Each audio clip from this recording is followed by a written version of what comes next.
Okay, இது சிற்றாறு அணை. இப்போ வந்து நம்ம மீன் பிடிக்கிறதுல ஒரு வகை துள்ளு போடுறது அப்படின்னு சொல்லுவாங்க.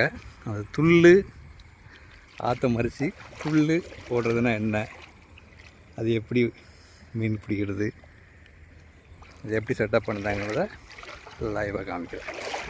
இது எங்கள் ஒரு ஆற்றுல போட்டிருக்குறாங்க. இந்த குறுக்க போகிற இந்த ஆறு இப்படி வருது, இந்த ஆறு அப்படி குறுக்க மறைச்சிருக்காங்க. முன்னால் கரம்பை அந்த இது அரண் வச்சு நாங்கள் மறைப்பாங்க. இப்போ வந்து சிமெண்ட் சாக்கு அந்த சாண்ட் சாக்கு போட்டு மறைச்சிட்டாங்க. இந்த சொல்லுவாங்க ஆற்று குறுக்க மறைச்சிருக்காங்க. குறுக்க மறைச்சி சைடில் கூடி இன்னொரு கேனல் மாதிரி போகிற மாதிரி ஓட மாதிரி போடுற மாதிரி வைப்பாங்க. ஓகே, இது வந்துட்டோம். இதை பாருங்கள், அந்த ஆற்றை மறித்து அப்படியே மறித்து இங்கே ஒரு பிளாக் பண்ணிட்டாங்க. பிளாக் பண்ணியிருக்காங்க. ஆற்றுக்கு மறித்து சைடில் இன்னொரு கேனல் வெளியே போகிற மாதிரி பண்ணியிருக்காங்க செட்டப்பாக. ஓகே, அந்த தண்ணி அருவி மாதிரி இது பண்ண செட்டப்பு பனை வலையை வச்சு கீழே விழுற மாதிரி பண்ணியிருக்காங்க. அந்த பனை வலை கீழே ஒரு சின்ன கேனல் மாதிரி சரிவாக கீழே பார்த்து வச்சுருப்பாங்க. என்ன ஆகும், இங்கேருந்து வர்ற அப்படியே மீன் அப்படியே வரும். இல்லை கீழேருந்து மீன் எப்பவுமே தண்ணி மேலே பார்த்து வரும் மீன்கள்.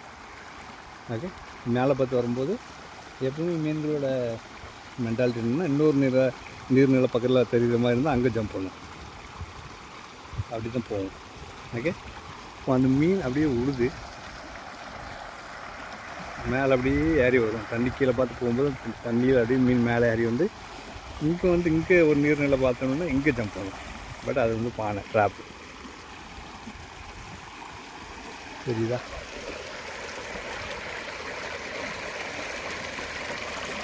மீன் நிறைஞ்சிப்பு கிடைக்கும். அவங்க வந்து இப்போ கொஞ்சம் மீனை எடுக்கணும்.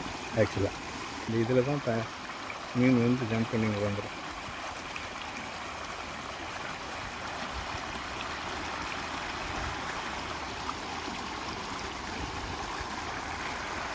ஒரு மீன் வருதான்னு பார்ப்போம். லைவாக தான் மீன்.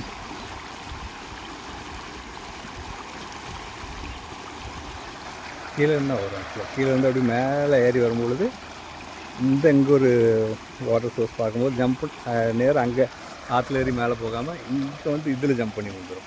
ட்ராப்னு தெரியாமல். அதுதான் புல்லோட கான்செப்ட்டு. இதில் பாருங்கள் ஒரு மீன் விழுந்து கிடக்கிறது. பானை இருக்குது, பானை நிறைஞ்சி வெளியே நிரம்பி கிடக்குது. அது எனக்கு வந்து பானை கிளியர் பண்ணணும். ரைட்டு, நைட் நேரத்துக்கு ரொம்ப விடும், டேயில் அவ்வளோ விழாது. இதுதான் கான்செப்ட்டு.